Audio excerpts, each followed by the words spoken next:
Fala pessoal, beleza? Olha a Coruja gravando mais um vídeo pra vocês. Galera, mais uma vez aí vamos de dicas. É uma coisa que muita gente conhece, mas também muita gente não conhece, né? Sabe aquele barulho na sua tração que você não sabe mais como resolver? Tipo, sua tração ela não tá no final e mesmo assim faz aquele tec-tec, você limpa, você faz de tudo e ela continua, principalmente na saída, quando tá na primeira. Eu fui conferir pra saber se tava aqui, se tinha algum dente quebrado, coisa tipo, se tava muito fino e não tava. Aí eu disse, caramba, o que é que pode ser isso?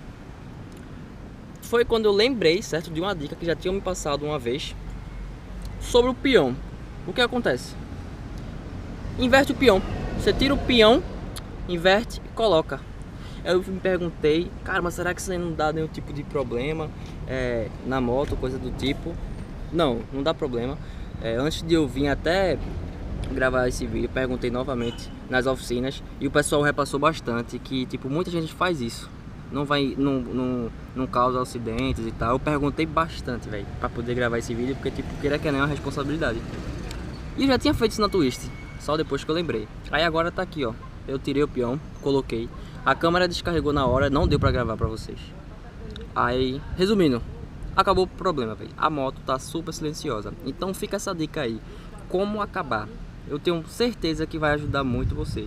Mas, antes de qualquer coisa, vocês veem as condições da tração. Porque realmente, se ela tiver no final, se tiver caído aqui esse Paranauê daqui, que eu não lembro aqui o nome que se dá, realmente aí não vai ter jeito, você vai ter que trocar, beleza?